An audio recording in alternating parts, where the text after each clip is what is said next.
Pun mulai. Assalamualaikum warahmatullahi wabarakatuh. Waalaikumsalam warahmatullahi wabarakatuh. Kita Nabiyil Mustafa Muhammadin sallallahu alaihi wasallam. Wa ila hadratil Sayyidina Qadir Badan Muhammad Qadati wa ali fi hadal kitab Syekh Arif Anam Syekh Ramadan wa ila hadratil Masyayikina wa Syekh Masyayikina wa usul Masyayikina Muhammad Masyayikina Al-Fatihah.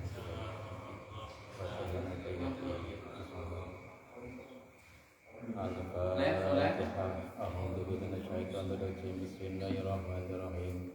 Alhamdulillahirabbil alamin arrahmanirrahim maliki yaumiddin. Iyyaka na'budu wa iyyaka nasta'in shiratal mustaqim shiratal ladzina an'amta 'alaihim ghairil maghdubi 'alaihim waladdallin. Alhamdulillahi hasbi wa kafa. Salatan wa salaman ala nabiyil mustafa Sayyidina Muhammad wa ala alihi wa sahbihi wa man iktafa amma ba'd. Tumeteng para alim, para kiai, para asatid, bil khusus Kiai Desalis selaku Kepala MDSRA Kab Tegal, kepada sahabat-sahabat yang hadir pada malam hari ini, alhamdulillah kita masih diberikan rahmat dan hidayah sehingga datang pada tempat yang mulia, yaitu Majlis Ilmi, yang mana barang siapa yang hadir di tempat Majlis Ilmi akan menerima dua. Satu, menerima rahmat yang isinya maghfirah. Rahmat itu ada rahmat yang mencari orang yang ingin dikasih rahmat, dan ada orang yang mencari rahmat. Jadi ada dua. Ketika hadir di Majlis Ilmi, maka rahmat akan mencari orang yang akan menerima rahmat. Ai al-maghfirah. Rahmat di dunia. Alhamdulillah pada malam hari ini saya diberi kesempatan untuk mengkaji kitab Tafsir Yasin, yang mana karya dari Asy-Syaikh Hamami. Bismillahirrahmanirrahim. Yasin wal Qur'anil Hakim. Yasin itu maknanya ada makna secara lughat, yang mana berdasarkan dari hadis yang diriwayatkan oleh Imam Ibnu Abbas, ya insan, ya insan. Jadi Yasin ay ya insan. Dan dikuatkan lagi oleh sahabat Sa'id bin Jabir, yang mana keterangannya adalah menguatkan bahwa Yasin merupakan lughatul habasah. Itu satu pendapat. Ada lagi yang mengatakan bahwa Yasin itu maknanya ismun min asma'illah, nama dari asma Allah. Jadi yang cocok, yang pas, saya cocok dengan makna yang awal, yaitu bermakna ya al-insan. Wal Qur'an Hakim innaka laminal mursalin. Hadhihi suratun makiyatun. Bahwa Yasin itu merupakan suratul makiyah, yang mana diturunkan di kota Mekah. Wa sababun nuzuluha utawi sebab nuzul Yasin iku anal kufara, satune wong kafir iku qalu pada ngendika sapa kafir, atau memberikan pernyataan, mengklaim anna Muhammadan, sunna Nabi Muhammad iku laisa binabiyyin wala mursalin, bahwa Nabi Muhammad merupakan bukan seorang nabi dan bukan seorang utusan. Tidak mengakui. Itu orang-orang kufar Mekah. Bal hiya yatimun abi Thalibin. Bahkan bahwa Nabi Muhammad itu dikatakan anak yatim dari Abi Muthalib. Sama sekali tidak mengatakan bahwa beliau merupakan nabi atau utusan. Wa ma dahaba lan ora pernah lunga sapa nabi ila maktabi maring perpustakaan. Mata pustakaan ya. Atau tempat buku-buku. Wa ma ta'alama lan ora pernah belajar sapa nabi al ilma ing ilmu. Loh, kok dadi nabi?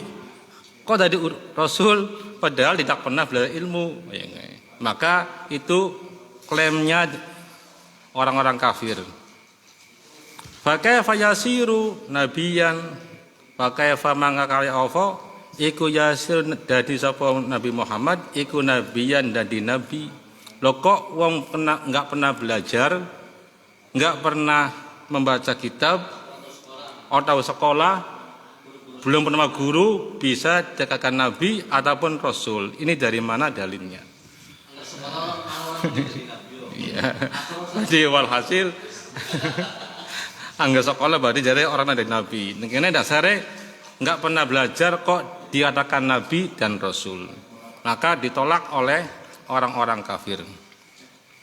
Fakana al-kufaru musirrina. Fakana mangka ana sapa al-kufaru pira wong kafir iku musirrina wong kang tepi kabeh fi ingkarihim ing dalam ingkari kafir.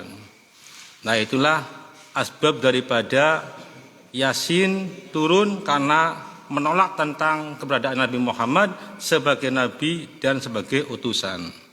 Maka daripada itu Yasin merupakan turun ketika di Mekah dalam keadaan kondisi untuk menguatkan tentang kenabian dan kerasulan Nabi Muhammad sallallahu alaihi wasallam.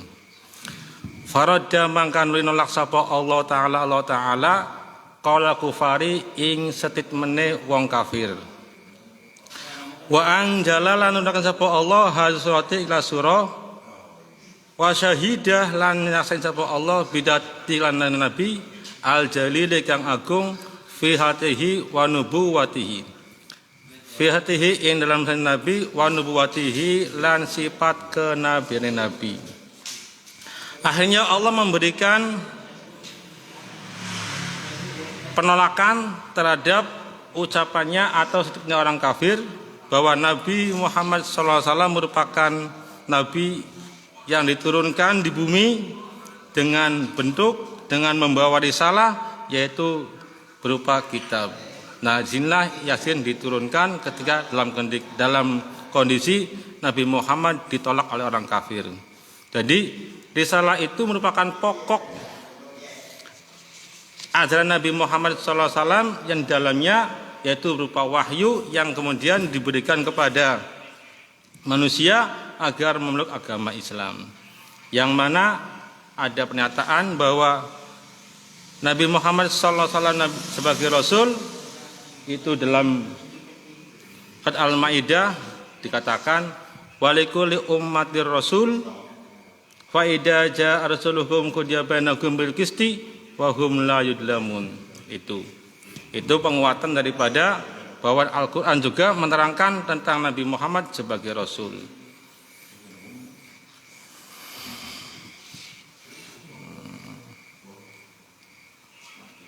Faqala maka dawuh sapa Allah ya Muhammad he Muhammad an ankara ing yenta ingkar sapa al-kufar kafir sadaka ing panjenengan fala taktima mangka aja priyaten sapa sira bidaka kelawan mengkono angkar ana utawi ingsun iku asyhadu yaksan sapa ingsun innaka laminal mursalin. Walaupun orang kafir itu menolak tapi saya Allah yaitu menyaksikan bahwa Nabi Muhammad innaka laminal mursalin. Falamma kan manglam ana apa surat iku dalatun nuduhaken wa syahidatun iku dalatan wa syahidatan. Ala risatihi ing ngatasé risalah Nabi Muhammad fala jaroma mangka ora kena ora mesti ya innaha surat qalbal qur'ani innaha satuhune yasin iku Surat Yasin iku qalbal Qur'ani dadi atine Quran kama qala alaihi salam. Jadi Yasin merupakan hatinya Al-Qur'an. Bahwa setiap surat itu punya hati. Dan di sini Al-Qur'an adalah hatinya adalah surat Yasin. Inna likulli syai'in qalban wa qalbul Qur'ani Yasin. Inna likulli syai'in setemene sawiji apa qalban ati wa qalbul Qur'ani Yasin. Wa qalbul Qur'ani utawi atine Al-Qur'an iku Yasin, surat Yasin. Wa man qara'aha kata bawalahu qiraatul Qur'an. Wa man utawi sapane wong iku qara'a. Maneke man apa ge? Man kae ana macam ana papat macam. Ana man mausulah, ana man sartiyah, ana man apa lagi? Itu ada macam. Karena di sini ada dhamir ha, jadi buat man mausulah.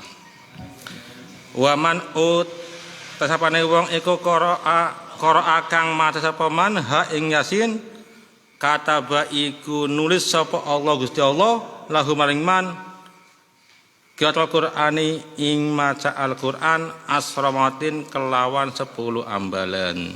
Jadi barang siapa yang membaca Yasin 1 kali maka akan ditulis sama dengan membaca Al-Qur'an. Masya Allah, luar biasa. 1 kali Yasin ditulis dengan membaca 1 kali Al-Qur'an.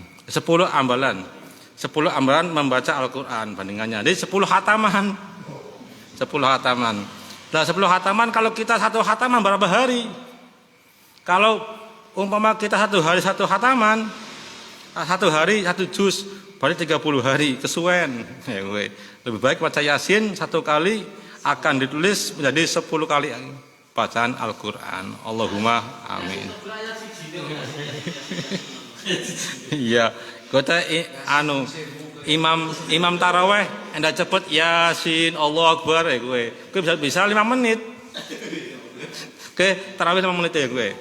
Jadi kalau umpama kita pengen cepet tarawihnya Yasin, Toha, tapi tidak sesuai. Minimal surat dibaca dalam sholat itu 3 ayat. Kalau mengucapkan Yasin, berarti belum menemukan saat melakukan sholat. Berarti minimal 3 ayat. Yasin wal Qur'anil Hakim innaka laminal mursalin. Nah baru 3 ayat. Nah baru kalau Yasin Allah Akbar itu mengulangi keutamaan sholat. Belum 3 ayat. Nah, jadi kita semua tahu bahwa Yasin merupakan hatinya Al-Qur'an. Maka harus dipegang. Harus dipegang untuk kita dijadikan bacaan kita minimal 1 hari 1 kali. Bahkan saya pernah diijazahi sama guru saya. Barang siapa yang membaca Yasin pada subuh, insya Allah rezekinya akan dimudahkan. Saya coba. Ketika waktu itu sedang dalam keadaan paila, orang di duit ya gue. Iya. Pada subuh tak baca. Pada subuh tak baca 1 kali. Ternyata habis subuh tidur, kemudian saya bangun sudah ada rezeki. Iya.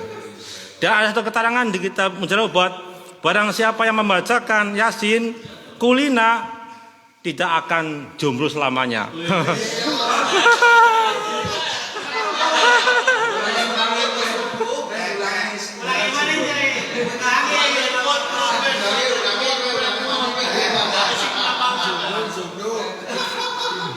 Iya.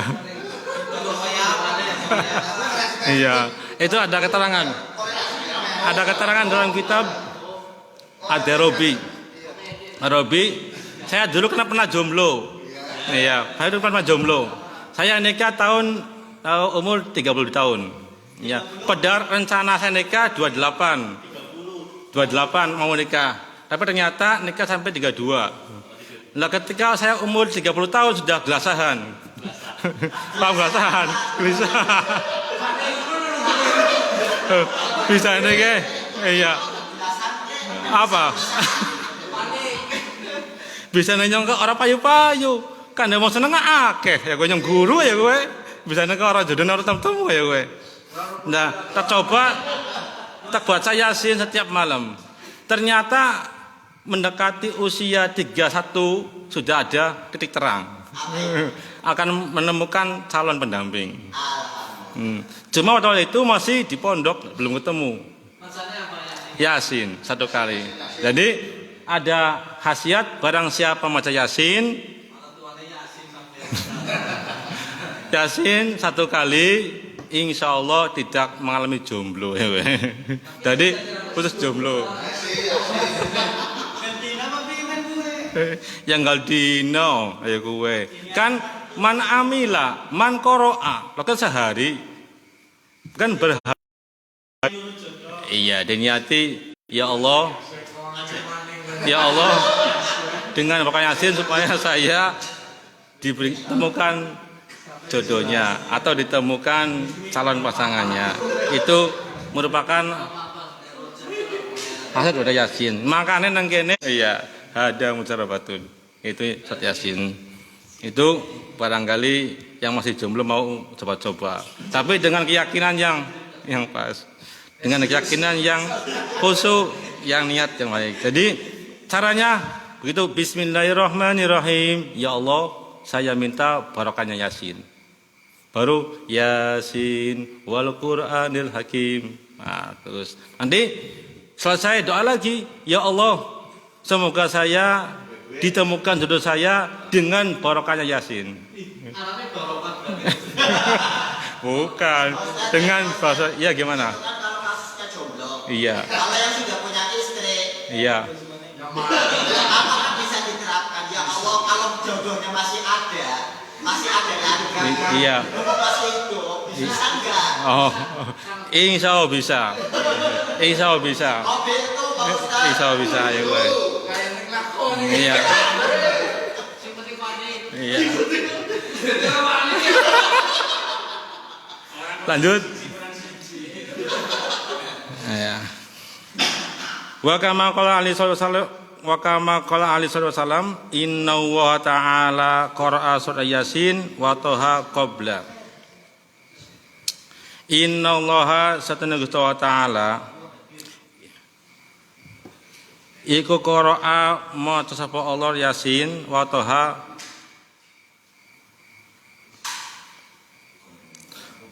qabla ayyahluqa ing dalem sadurunge ndadaken as-samawati ing pira-pira langit wal ardi bi alfaini amin bi alfaini asale bi alfaini ilang nune ilang bi alfaini amin kelawan 2000 tahun ya kelawan 2000 tahun.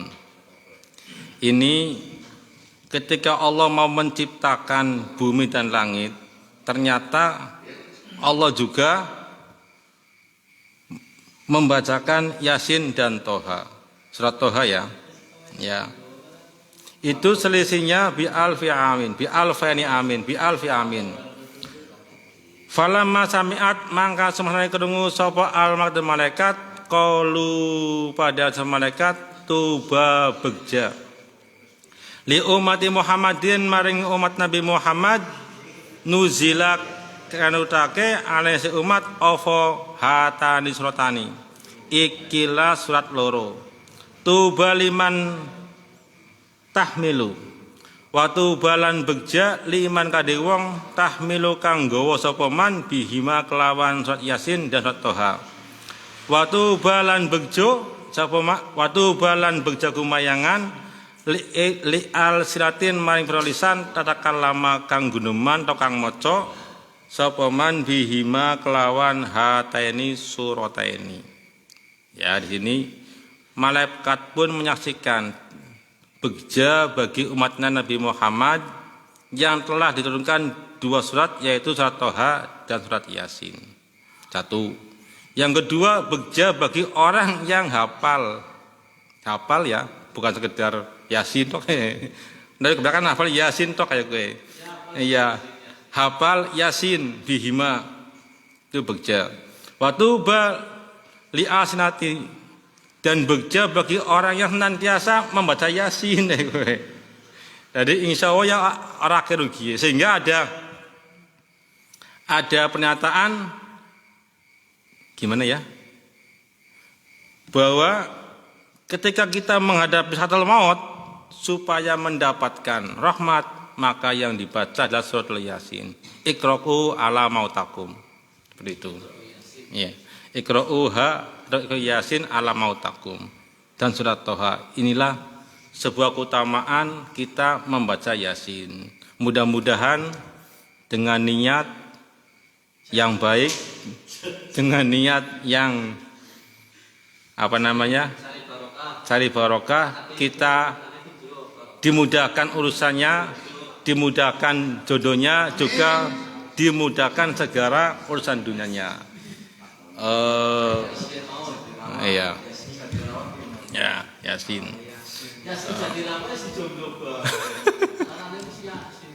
Iya, itu Muhammad Yasin.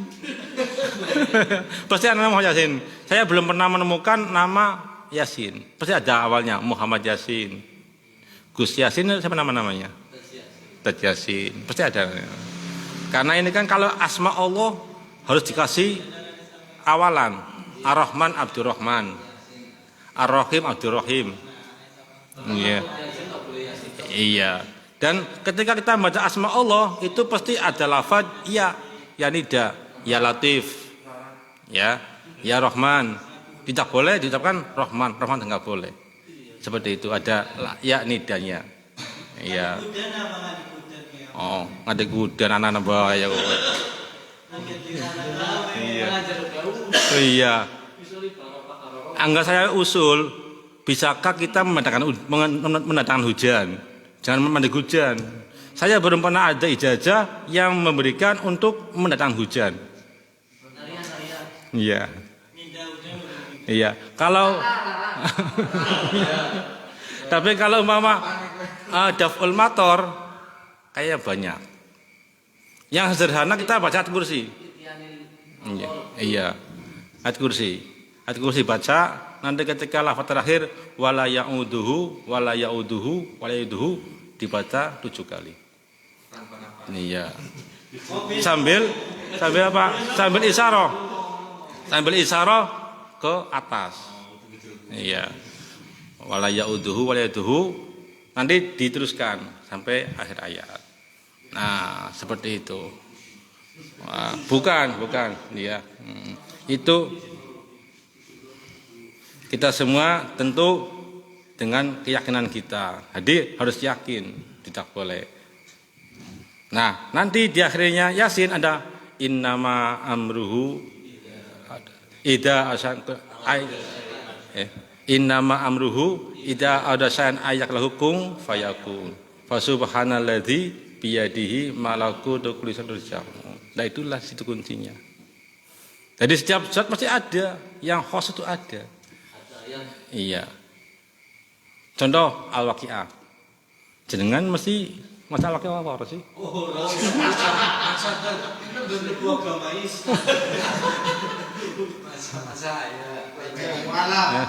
Iya. Itu kan ada 2 ayat yang dibaca diulang-ulang. Iya. Yang la ma'tu'atin begini ya. Kelalen gue. Iya. Sing dibenglan ke. Ada 2 ayat yang diulang-ulang. Itu diwaca 16 kali. Iya. Apa? Kanggo hajat. Bukan. Salah satunya apa? Biar kita jangan ketiban pikir. Kan begitu. Kan sudah nas itu kan. Barang siapa yang membaca Al-Waqi'ah maka la yusibu faqatun abadan. Kan seperti itu.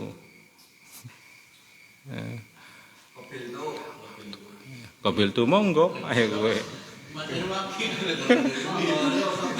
Oke ya. Jadi kita ketika membaca Waqi'ah nggak perlu banyak-banyak. Satu saja yang penting tahu mana letak ayat yang dibaca. Iya. Kadang 1 hari baca Waqi'ah sampai 14-nya bengor, ayo gue. Yang perlu kan istiqomahnya, man lajimannya begitu. 1 hari ping 40 kan nafsu, enggak hasil. 1 minggu enggak hasil gue. Yang penting itu 1 hari atau malamnya siangnya.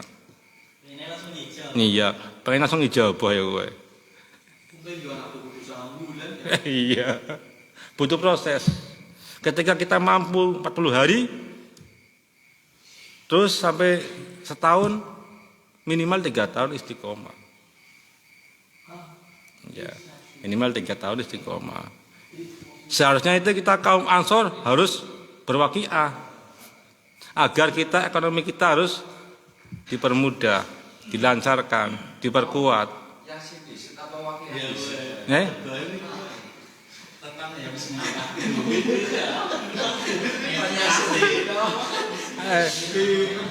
Terserah mau Yasin yang jomblo. Ini kan urusan ekonomi. Tadi kan sudah dapat jodoh, sudah. Iya, kari waqiah kan begitu urutannya.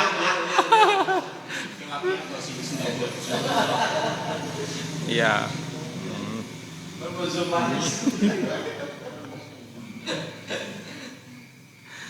Matur nuwun pada para sahabat. Alhamdulillah pada malam hari ini kita bisa masih masih ada waktu lagi Kang Paki. Cukup sekian dari saya, mudah-mudahan bermanfaat. Allahumma amin. Wallahu minkum. Wassalamualaikum warahmatullahi wabarakatuh.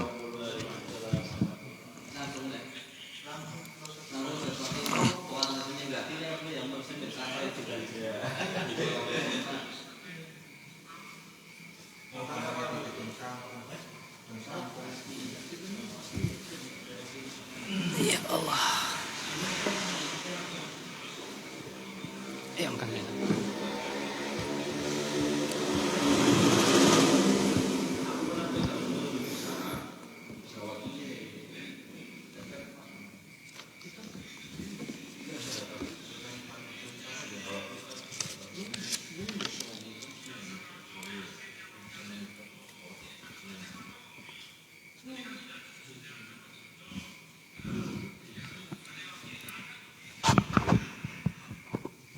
Assalamualaikum warahmatullahi wabarakatuh.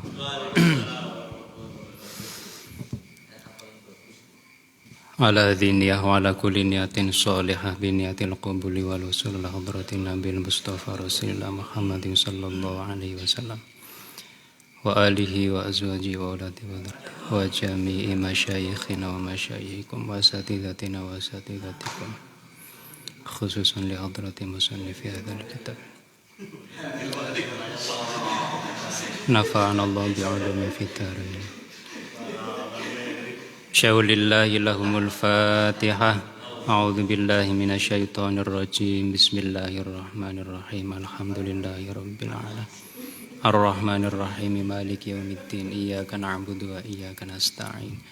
Ihdinas siratal mustaqim. Siratal ladzina an'amta 'alaihim ghairil maghdubi 'alaihim waladdallin.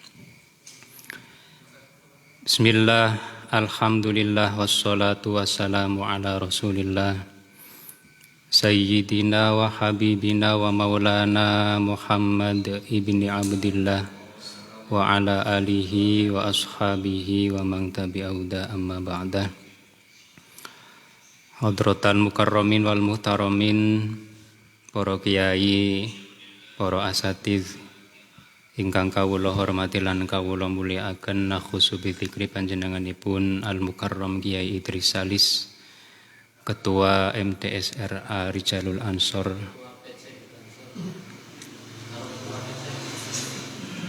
dan beserta Ketua PCGP Ansor Kabupaten Tegal, Satkorjab dan Kasatkorjab dan seluruh jajaran yang kami hormati, dan mudah-mudahan senantiasa diberikan kesehatan sehingga bisa senantiasa memperjuangkan NU, memperjuangkan Ansor demi kemajuan Indonesia. Allahumma amin ya rabbal alamin.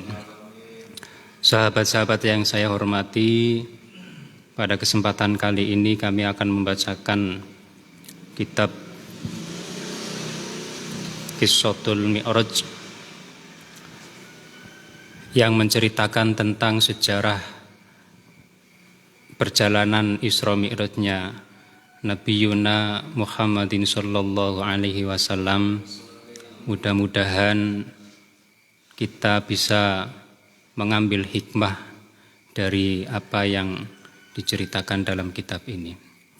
Bismillahirrahmanirrahim. Qala al-musannifu rahimahullahu ta'ala wa nafa'ana wa nafa'ani bi ulumihi fid dharain amin ya rabbal alamin. Bismillahirrahmanirrahim. Bainaman nabiyyu ing dalem sijine waktu utawi Kanjeng Nabi Muhammad sallallahu alaihi wasallam. Fil hijri iku tetep ing dalem hijr Ismail ing dal baiti ing dalem Baitullah. Mutajian hale turun miring hale sare fi baina rajulaini ing dalem antarane wong lanang loro. Id atahu tumata an rawuh hu ing Kanjeng Nabi Jibril sapa malaikat Jibril wa Mikail lan malaikat Mikail wa ma'ahu malan ikut tetep sartane malaikat Jibril lan Mikail malakun utawi malaikat ukharu kang weneh. Fahtamaluhu mongko padha nggawa sapa para malaikat hu ing Kanjeng Nabi hatta ja'u sehingga pada tumeka sapa para malaikat bihi kelawan Kanjeng Nabi Zamzama ing sumur Zamzam. Fastalqauhu mongko padha nyarekake sapa malaikat hu ing Kanjeng Nabi ala dhuhrihi ing atase gegere Kanjeng Nabi. Fatawallahu mongko ngaturi ing Kanjeng Nabi minhum saking para malaikat Jibril sapa malaikat Jibril. Wa fi riwayatin lan iku tetep ing dalam sijine riwayat furija utawi dawuh furija. Furija kebuka sakfu baiti apa payon dalem ingsun. Fanazala mongko temurun Jibril sapa malaikat Jibril. Fasyaqqa mongko bedah sapa malaikat Jibril min thughrati nahrihi ing tenggok gulune Kanjeng Nabi ila asfali batnihi sehingga ngingsor padarane Kanjeng Nabi thumma qala mongko kari-kari dawuh Jibril sapa malaikat Jibril dawuh limikail maring malaikat Mikail iktini nekanono sapa sira ing ingsun bitistin kelawan bokor niku cara teng mriki baskom cara saiki. Baskom paham ya? Bak ember. Argumen baskom kuwi berarti nganggone seng. Kaya saiki ndan wis laka. Iya bener kowe. Anak ijo putih kuwi khas baskom. Min ma'i Zamzam kang tetep saking banyu Zamzam. Kaima utahira supaya yen toh nyucikake sapa ingsun qalbahu ing penggalihe Kanjeng Nabi wa asyrahalan buka sapa ingsun sadrahu ing dadane Kanjeng Nabi fastakhraja mongko ngetokake sapa malaikat Jibril qalbahu ing penggalihe Kanjeng Nabi fa ghasalahu mongko ngumbah sapa malaikat Jibril ing penggalihe Kanjeng Nabi salasa marratin kelawan telu pira-pira ambalan wa naza'alan buang sapa malaikat Jibril ma ing barang kana kang ana apa mabihi iku tetep ing dalem penggalihe Kanjeng Nabi min adzan bayane saking kotoran waqtalafalan bola bali ilaihi maring Kanjeng Nabi Mikail sapa malaikat Mikail bisalasi tisotin kelawan gawa telu pira-pira bokor mimma Zamzam kang tetep saking banyu Zamzam. Thumma utiya mongko nuli den tekaake bitostin kelawan bokor min zahabin kang tetep saking emas mumtaliin kang den kebai kang kebek apane hikmatan hikmah wa imanan lan imane. Fa afraghahu mongko ngesokake sapa malaikat Jibril hu ing tiston hu ing bokor kowe mau fi sadrihi ing dalem dadane Kanjeng Nabi wa mala alan ngebeki sapa malaikat Jibril hu ing dadane Kanjeng Nabi hilman ing aris wa ilman lan ilmu wa yaqinan lan yakin wa islaman lan Islam. Summa atbaqahu mongko nuli nungkepake sapa malaikat Jibril hu ing dada Thumma khotama mongko nuli nutup ngunci atawa nyetempel nggih. Sapa malaikat Jibril baina katifaihi ing dalam antarane welikat lorone Kanjeng Nabi bi khotamin nubuwati kelawan cap kenabian, kelawan stempel kenabian. Pun niki bercerita tentang bagaimana awal perjalanan Kanjeng Nabi sebelum melakukan Isra Mi'raj. Jadi sebelum Nabi diperjalankan oleh Allah minal masjidil harami ilal masjidil aqsa, niki suatu saat Kanjeng Nabi lagi sare tiduran gitu, bahasa Indonesia ini apa sare? Rebahan. Beliau berada di Hijr Ismail, salah satu bagian dari Ka'bah, dari Baitullah. Nah, kemudian datang malaikat Jibril dan malaikat Mikail beserta malaikat-malaikat yang lain, karena malaikat itu sebenarnya tidak hanya 10 tapi ribuan, jutaan, bahkan mungkin miliaran. Cuma dalam pelajaran tauhid yang wajib kita hafal, yang wajib kita imani itu ada 10: Jibril, Mikail, Israfil, Israil, Mungkar Nakir, Raqib Atid, Malik, Ridwan. Asror sinten yai? Rahasia. Laka rahasia jadi orang ngerti. Wa ma'ahum malakun akhor, dan ternyata malaikat Jibril dan Mikail ini datang dengan malaikat-malaikat yang lain untuk menjemput Nabi. Kemudian Nabi dituntun menuju sumur Zam-Zam. Lalu malaikat Jibril itu membaringkan beliau, dan kemudian terjadilah proses pembersihan, pembedahan. Jadi dadane Nabi itu dibedah oleh malaikat Jibril min thuhrati nahrihi. Thuhrati nahrin itu tenggok gulu.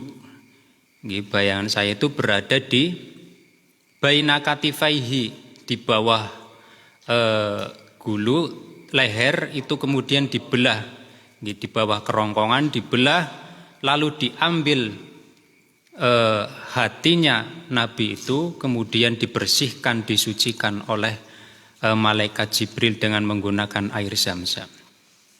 Nah, ini menjadi satu gambaran bahwa ketika Nabi saja akan diperjalankan menghadap kepada Allah Subhanahu wa taala, maka hatinya ini dibersihkan. Nah, ini menjadi satu simbol betapa hati manusia itu. Dalam kitab Kifayatul Atqiya wa Minhajul Asfiya, Syekh Abu Bakar Sato itu menerangkan bahwa ilmu tasawuf itu adalah ilmu yang menerangkan tentang bagaimana cara membersihkan hati. Dan tasawuf yang bercerita, yang menggambarkan tentang hati itu adalah aslun min kulli ilmin, adalah asal atau dasar, akar dari semua ilmu. Baik ilmu fikih itu digambarkan dalam kitab Kifayatul Atqiya. Kalau fikih itu adalah ilmu zahir, maka tasawuf itu adalah ilmu batinnya. Ada zahir, ada batin. Zahire fikih, maka batinnya itu adalah tasawuf. Nah, maka ini menjadi satu gambaran. Maka dalam kitab Ihya, Imam Ghazali itu menerangkan di bab puasa bahwa orang yang berpuasa itu ada 3 macam, ada 3 tingkatan. Yang pertama adalah shaumul umum, yang kedua shaumul khusus, dan yang ketiga shaumu khususil khusus. Apa yang pertama? Yang pertama shaumul umum adalah kaful batni wal farji anisyahwati. Jadi menjauhkan perut. Paham ya?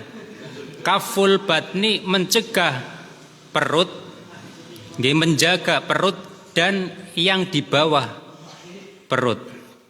Nggih, menjaga perut dan juga yang di bawah perut. Ya. Dari apa? An qada isyahwati. Di bawah perut ada apa? Ada ada lutut ya. Nah, niki saumul umum. Jadi biasane mangan, ora mangan biasane nginung, ora nginung biasane kumpul, biasane merek-merek, biasane oleh perek-perek bojo. Nggih saiki ora oleh perek-perek bojo, sing duwe bojo sing durung duwe. Bebas berarti ki ora masuk kategori ki sing ora duwe bojo. Durung apa orang duwe Kang Sukron?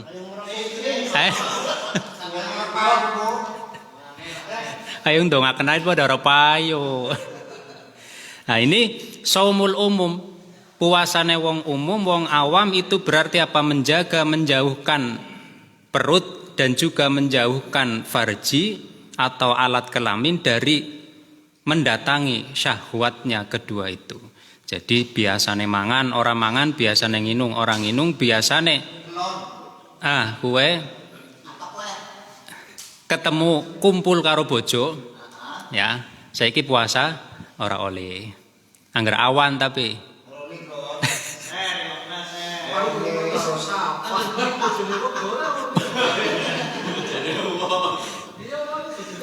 Nah, ini maka di sini kaful farji an qada isyahwati. Baik dalam bentuk apapun, maka itu termasuk hal yang membatalkan puasa. Ini adalah puasanya orang umum. Nah, kemudian ada saumul khusus. Puasanya orang khusus adalah kafus sam'i wal basori wal lisani wal yadi war rijli wasairil jawarihi anil atham. Jadi puasanya orang khusus itu tidak hanya sekedar menjaga tidak makan, tidak minum, menjauhkan diri dari hal-hal yang membatalkan puasa, tapi juga menjaga telinga, menjaga pendengaran, penglihatan, menjaga lisan, tangan, kaki, dan seluruh anggota badan dari melakukan perbuatan dosa.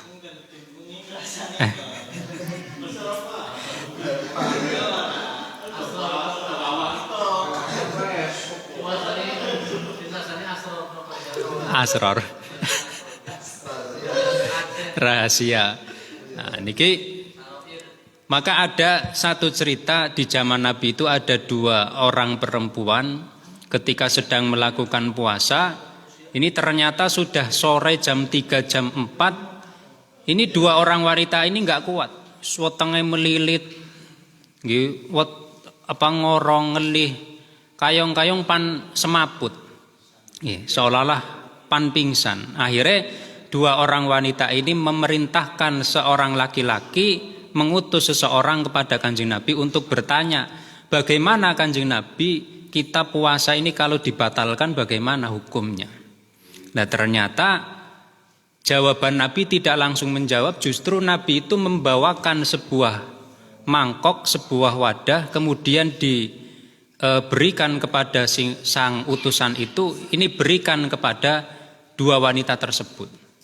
Nah, ternyata setelah sampai dibawakan sebuah mangkok, ternyata perintah Nabi perintahkan kepada dua wanita itu untuk mengeluarkan apa yang dia makan, apa yang mereka makan, dan apa yang mereka minum. Jadi dikon muntahkan, mereka disuruh untuk memuntahkan apa yang mereka makan dan mereka minum. Dan ternyata ketika mereka berdua itu yang pertama memuntahkan isi perutnya, justru yang keluar adalah darah dan daging yang masih segar. Nah, ternyata yang keluar itu darah dan daging. Dagingnya daging mentah, dudu daging apa? Dudu sate, dudu daging rendang dudu. Tapi ternyata daging yang masih mentah, sing esi mentah seger, sing esi abang. Nah, ternyata yang satu lagi disuruh memuntahkan, keluarnya juga sama. Akhirnya kebek samangkok. Akhirnya setelah itu Nabi menjelaskan bahwa kedua wanita ini berpuasa meninggalkan hal-hal yang dihalalkan oleh Allah, tapi justru berbuka dengan melakukan hal-hal yang diharamkan oleh Allah. Apa rupanya kedua orang itu ketika datang duduk anak kancane teka justru ngerasani kancane, ngerasani sadulure. Nah, ini satu gambaran. Karena wong ngerasani di dalam Al-Qur'an itu digambarkan kayak mangan daginge sadulure, mangan daginge kancane. Nah, ini menjadi satu gambaran. Ternyata puasa itu tidak hanya sekedar kaful batni wal farji an qadha isyahwat, ora mangan, ora nginung, ora kelon, ya ora mereki bojo, maksudnya dudu mereki tok, sawise merekine kowe mau, nggih. Lah terus juga bagaimana bisa menjaga telinga, menjaga mata, menjaga lisan. Bahkan di dalam nanti di yang ketiga itu ada saumu khususil khusus. Puasane para ambiya, para aulia. Apa saumu khususil khusus? Itu adalah puasa mereka yang menjaga hati. Saumul qalbi anil hadmid daniyah wal afkari dunyawiyah. Jadi menjaga hati dari segala sesuatu selain Allah Subhanahu wa taala. Sing khususil khusus. Kados sinten nggih sing khususil khusus? Syekh niki. Nah, niki berarti termasuk saumu khususil khusus. Ya, khos. Kemudian ini ada termasuk yang disampaikan oleh Imam Ghazali ketika menerangkan bab siam bahwa adabe wong puasa kowe ora olih kakean turu. Niki sanes jare kula niki jare Imam Ghazali niki. Lah, ini hanya adab ya, hanya adab. Ya, adabe jare Imam Ghazali aja kakean turu. Bisa nek sebab kapan kakean turu berarti dia tidak merasakan rasa lapar, orang ngerti susah ngelih, tidak merasakan perihnya perut ketika lapar, tidak merasakan garingnya tenggorokan ketika haus. Bar subuh turu, ya engkau duhur, tangi nguyuh, sembayang turu maning, ya.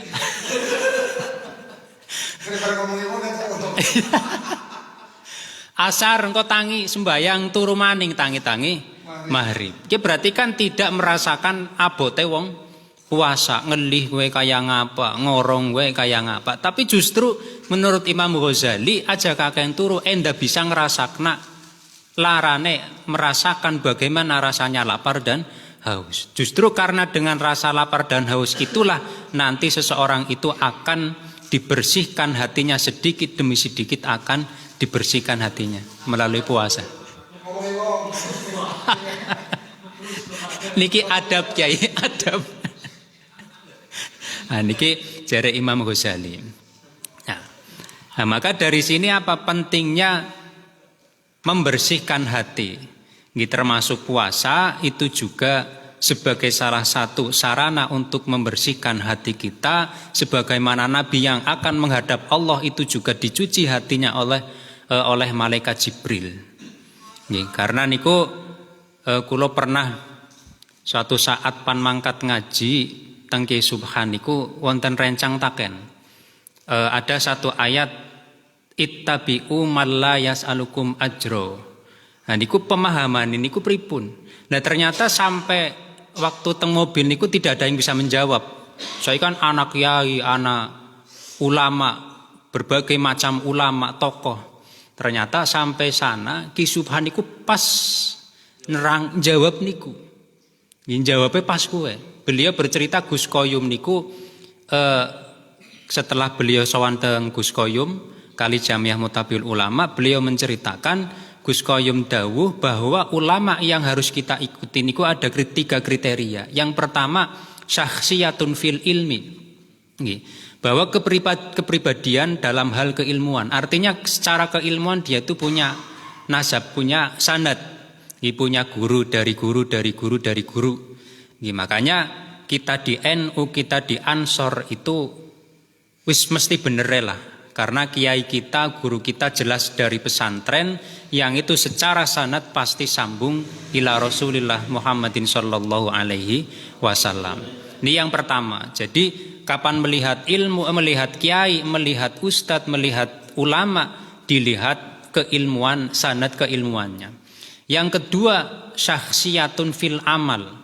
Jadi kepribadian setelah orang itu sanad keilmuannya jelas, bagaimana tingkah laku atau amal orang itu, bagaimana dia melakukan mengamalkan keilmuan yang dia sampaikan. Nah, ini pentingnya. Jadi orang sembarangan kita mengikuti kiai, mengikuti ulama, mengikuti ustadz, tapi dilihat tingkah lakunya. Nah, yang terakhir syakhsiyatun fi qalbin salim. Nah, ini yang punya korelasi, punya hubungan dengan cerita tentang awal perjalanan Nabi mau diperjalankan Isra Mi'raj, bahwa hatinya harus bersih. Maka ketika kita memilih ulama pun ya itu sama, harus dilihat syakhsiyatun fi qalbin salim. Maka dalam kitab Ihya Bab Ilmu itu Imam Ghazali menerangkan ulama itu ada ulama akhirat, ada ulama dunia. Ulama su' di dalam kitab Bidatul Hidayah istilahnya ulama as-su', ulama su', ulama yang jelek. Nah, niku bahkan dalam kitab ini Qissatul Mi'raj itu ada keterangan Nabi ketika dalam satu perjalanan itu melihat ada orang dengan menggunakan gunting itu memotong bibirnya, memotong lidahnya, setelah dipotong kembali lagi, setelah dipotong kembali lagi, berulang-ulang. Kemudian Nabi bertanya kepada malaikat Jibril, man huwa ya Jibril, siapa orang itu? Ya, ternyata dijawab oleh Jibril, dia adalah khutobaul fitnah, tukang khutbah tapi khutbah berisi fitnah. Ini termasuk kriterianya adalah ulama yang tidak mau mengamalkan ilmunya. Nah, maka ini pentingnya bagaimana kita berpuasa dalam rangka membersihkan hati, bagaimana yang digambarkan oleh Nabi ketika akan menghadap Allah Subhanahu wa taala itu dibersihkan hatinya oleh malaikat Jibril.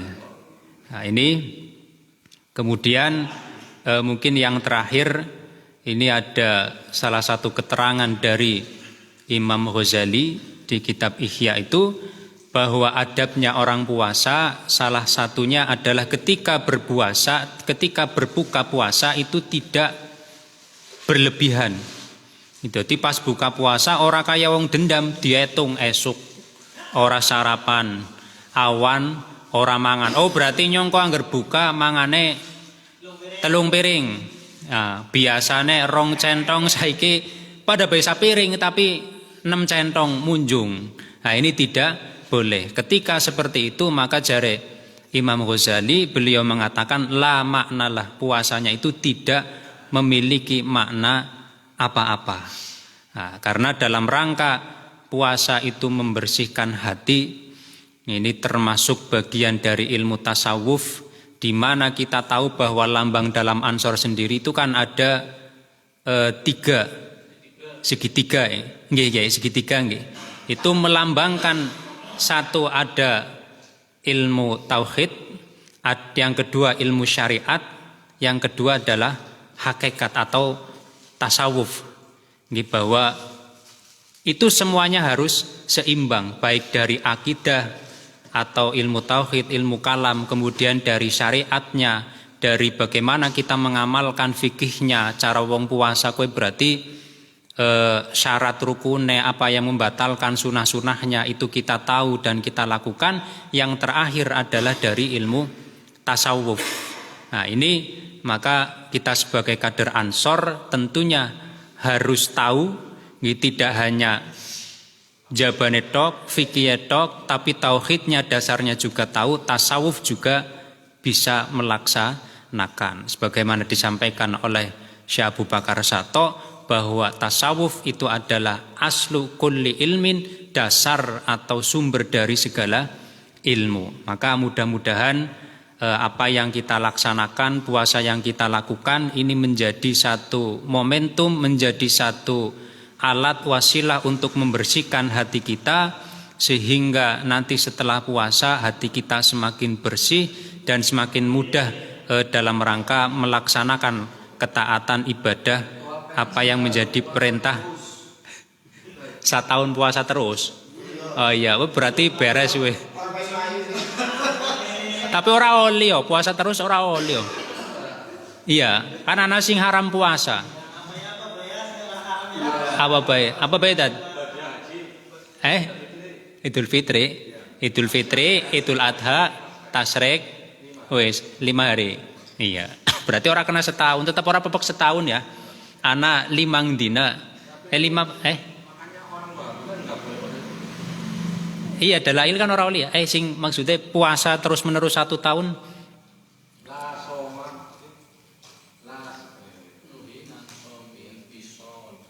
Pripun? Ya.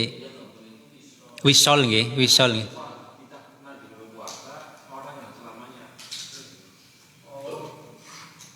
Iya. Tidak ada puasa, orang yang selamanya. Itu di Bukhari mana ada? Oh. Di bawahnya hadis yang berat. Iya. Nggih, berarti puasa kan karena macam-macam nggih. Maka dalam usul fikih itu al-hukmu yaduru ma'a ilati, bahwa hukum itu ya nanti ada ilatnya, ada sebabnya. Pripun? La sauma man soma abadan. Berarti tidak ada puasa bagi orang yang berpuasa terus-menerus. Nah, maka inilah betapa agama Islam itu mengakomodir setiap macam-macam keinginan orang.